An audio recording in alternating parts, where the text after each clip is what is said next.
Hello and welcome to History 1301 or History 1302. I'm your professor for this semester, Dr. Brett Olmsted, and I am so happy you've chosen to take this class. This introduction video is designed to give you a little more feel for who I am, how I believe history as an important subject that you will take, and also just to get you a little more familiar and comfortable with this course. So you ready? Let's get started. Now, there will be a lot of lecture videos in this course, especially if you're taking the online version. And what they're designed to do is make you comfortable, to give you the content and digestible methods, and to allow you to be able to understand, retain, and ultimately use the information given. Now, at the start of every video, I start very similar. And what you see is what you see in your screen right now, which is not only me, but a kind of outline overview on the very first slide. This is designed that you can hit pause, you can jot down the lecture outline, and I always tell every student to make sure you pay attention to those key terms, either at the top or the left of your screen. These key terms are things that I feel are very important for you to take notes on and pay attention to. So take a moment, hit pause, jot down the lecture outline, and then when you're ready, hit play once again. You got it? Let's get started. So again, welcome to class. Let's start this off by talking a little bit about me so you understand who I am and where I'm coming from. As I said, my name is Dr. Brett Olmsted. And I originally grew up in Michigan, spending the first 30 years of my life there. I attended the University of Michigan as an undergraduate. I was a history major, a communication minor, along with a minor in anthropology and a whole bunch of Spanish courses. Well, after undergraduate, I had the crazy decision I wanted to go to graduate school. Faced with a couple different choices and also a terrible economy in Michigan, my wife and I moved down to Texas in 2011 so I could attend the University of Houston. In 2017, I graduated with my PhD in history with a focus on 20th century US history, specifically though on Mexican American history. In addition to my academic profession, I've been married now for, going on 19 years. I have two beautiful children that you see on your screen right now. And I also enjoy movies. I'm kind of a cinephile. And I love being a foodie to travel around not only Houston, but in other areas as well, because I believe that studying history and particularly eating food is a great way to learn about culture and other people. So that's who I am. What about this course? Well, here's the bad news to begin with. Again, let's get the bad news out of the way here. On average, throughout the area of Houston, again, this is going to community colleges, through the universities downtown, etc. On average, somewhere about 20 to 30% of students who enroll in these history survey courses either drop, withdraw, incomplete, or fail. My goal with this video, with the structure I put in place and organization of this course, is all done to prevent you from becoming one of these statistics.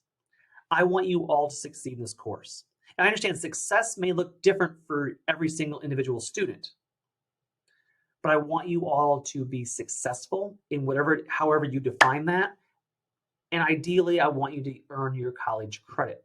You're in the course, take it, let's get done with it. So, how do we prevent this? Well, number one, it's on the syllabus. Guys, go read the syllabus. I understand some of it is boilerplate information that the college puts out. I get that. But you need to read through the syllabus. In addition, on Blackboard, there's a Start Here screen. Look at that. Read through it. Understand what is being expected of you in this course. Because ultimately, this is your education. I will do everything I can to facilitate, to provide information, to help you along the way. But ultimately, this is your class, your education. You need to look at the syllabus, look at the Start Here screen, read the announcements every week, and understand what is being expected of you. So, I know as an undergrad, my number one thing I looked for every semester, beginning of the semester, when I got a new professor, was, okay, here's the syllabus. What am I being graded on? What are my assignments? What do I have to do to earn the grade to pass the class? Well, my class is broken down into 4 types of assignments. The biggest assignment is what's called the section assignment. I have broken this course down into either 3 or 4 sections. And again, this is designed to make U.S. history in smaller, digestible chunks. It is also designed to be able to assess you rather than, say, a huge midterm and final exam, which historically speaking, students don't do well on. And so rather than just give you these high stakes 2 exams, I have instead broken the class down into smaller, either 3 or 4 exams. And by adding the additional exams to it, these section assignments, it helps spread out the weight. It helps alleviate some of the burden. So if you don't do well on one of them, you've not tanked your grade. You can learn from it and recover.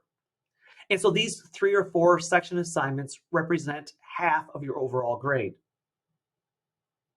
That also means, however, there's still half of your grade left. And to be very clear with you, the other half of your grade is all effort. Again, you may or may not be the greatest writer of history in the world, and that's fine. We can work on that. We can learn. We can develop those skills. I can help you with that. But half of it is just pure effort points on your behalf. So every week, you're going to have, number 1, lectures to watch as an online course. These are lecture videos that you need to watch and take notes on. And I do mean watch, pause, rewind, slow down, and take notes on them. At the same time, though, this is also doubling as your participation grade of the course. Now you see on the screen, I call them lecture quizzes. There are no quiz questions per se. Rather, this is about, within Blackboard, if you watch the entirety of the lecture video, you will earn 100%. The design of the so-called quiz is based upon playback, meaning that as long as you watch the full lecture video, you will earn 100% in the grade book. Now, combined, all these lecture videos will equate to 10% of your overall grade. Again, that's just pure effort. You sit down, as you would if you were coming into a classroom to listen to lecture, but you sit down, you watch the video to take notes on them. 10% of your grade. 5% of your grade is the syllabus quiz, and then in some semesters I have a last reflection assignment to do. Those, either syllabus by itself or those 2 assignments combined for 5% of your overall grade. And again, the syllabus quiz is due the first week. It is a quiz based on, did you read my syllabus? And it's 10 questions that you can take the quiz as many times as you want before the due date to earn full credit for it. So again, it's take it as many times as you want to earn full credit. So now we're at 15% of your overall grade, which is just pure effort. Did you sit down and do the work? Then we have 35%, which is discussion boards. I believe discussion boards are very important for a number of reasons. Number 1 is it puts primary source documents in students' hands. Again, primary source documents being those documents that were produced in the era in which we're talking about. So each week, you will have discussion boards. They're designed to have you read a set of documents and then to answer a prompt based on those documents, using those documents as your evidence, as your examples, to prove whatever it is you're trying to argue and say. So each week, you need to read documents and then answer a prompt I provided. The answer needs to be about 6 to 8 sentences long, a full, solid paragraph. You should have a topic sentence that answers the direct prompt. You should provide examples, either direct quotes that are cited or paraphrasings from the documents, and then you need to explain and expand. Then, by Saturday of each week, you will also need to reply to 2 classmates. This is done so you can hear other people's opinions, to get other people's perspectives. What happens oftentimes in a face-to-face class is that one or two students are extroverts who will talk in class. That's the only opinions you hear all semester. These discussion boards are designed to create diversity of opinion and designed to try to help you understand different perspectives. So you need to make your initial post and respond to classmates. Again, these are not high stakes writing assignments. As long as you are putting thought and effort into this, 70 points of each week's 100 points on this. So each individual discussion board is worth up to 100 points. 70 points of that is the initial post. Did you put thought and effort into reading the documents and using them to answer the prompt? The remaining 30% or 30 points is based on your response post. You need 2 of them, so each one's worth 15 points. It needs to go beyond just, I like this, good job, or you suck. You need to produce something that is substantive. I'll give you some examples of that in the discussion board weekly assignments.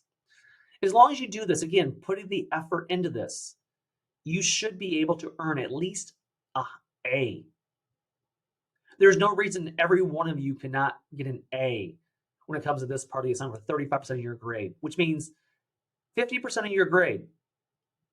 The discussion board, watching the lecture videos, and the syllabus quiz, that's half your grade.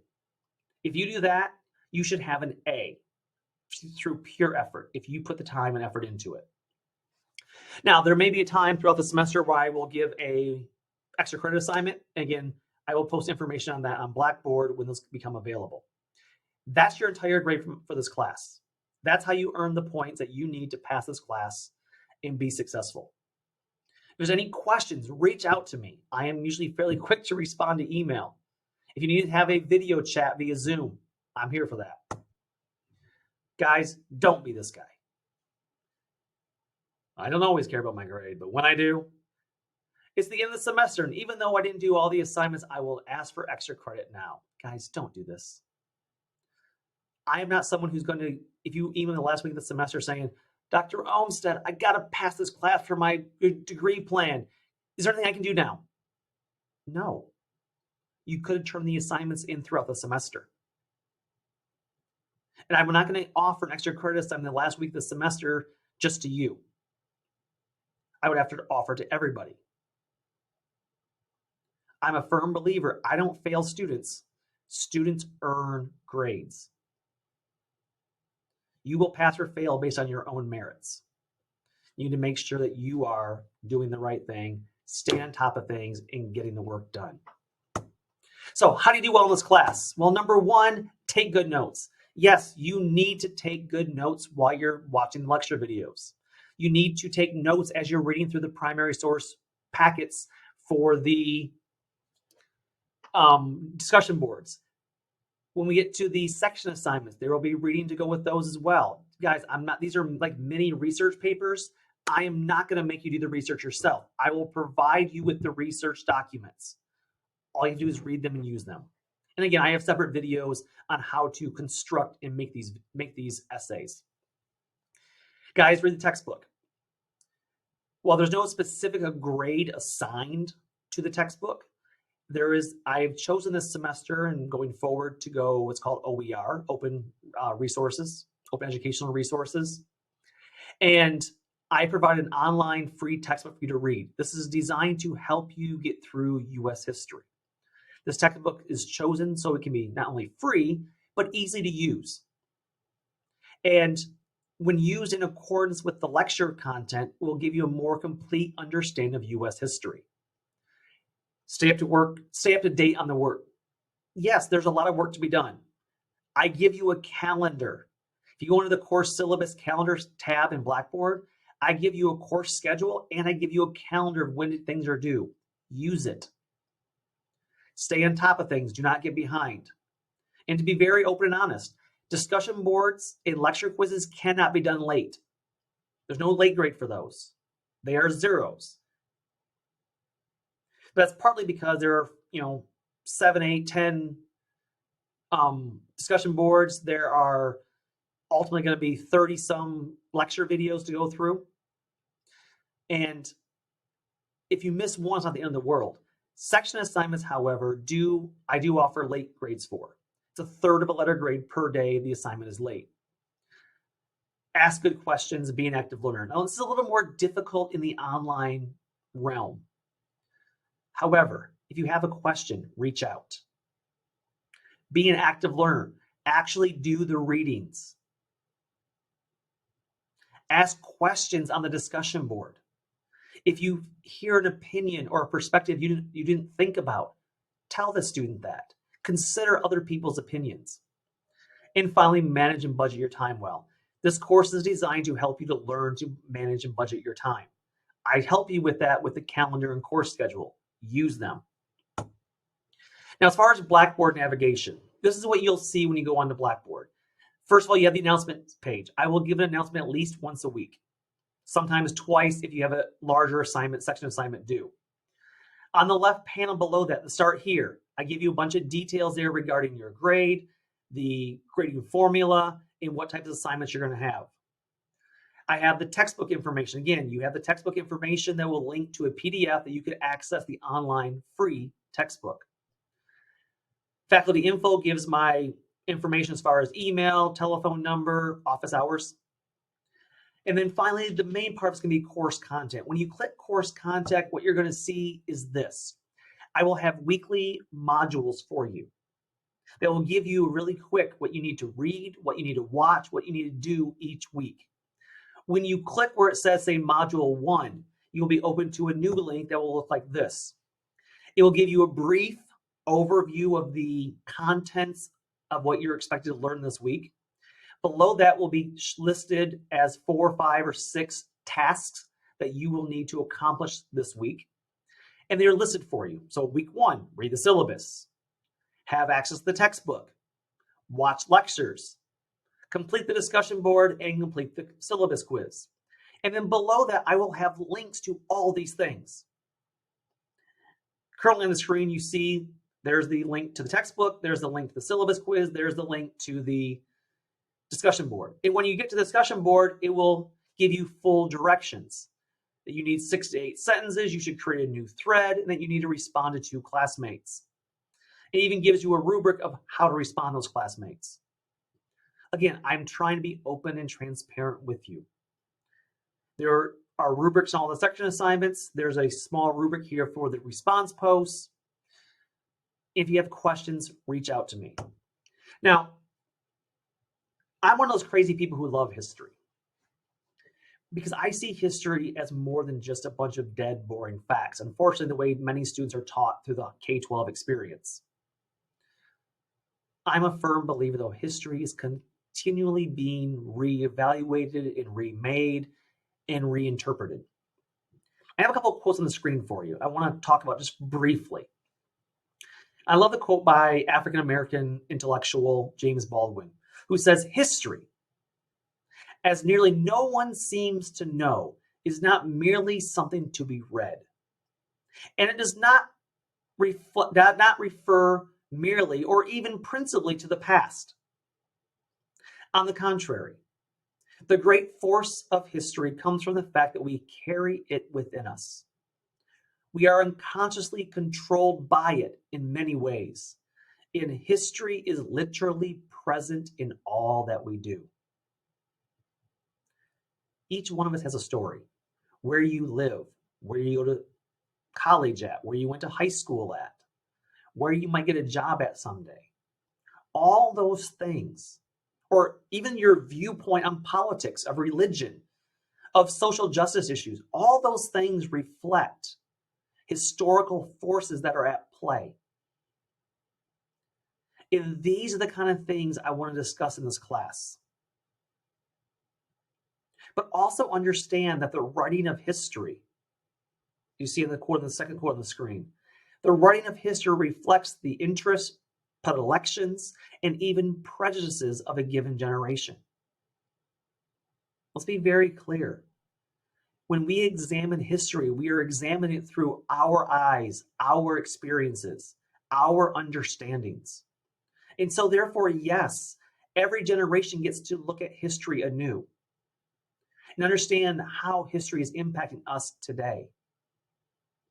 So if you examine textbooks from the 1950s, They're still glorifying the KKK as the saviors of the South after the Civil War.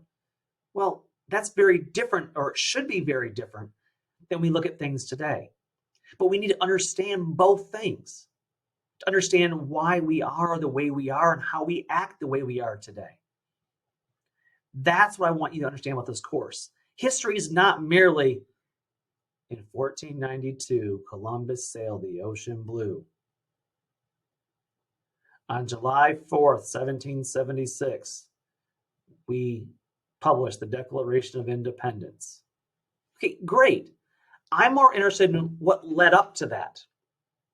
What were the consequences of that and how it affects us today? That's what history is.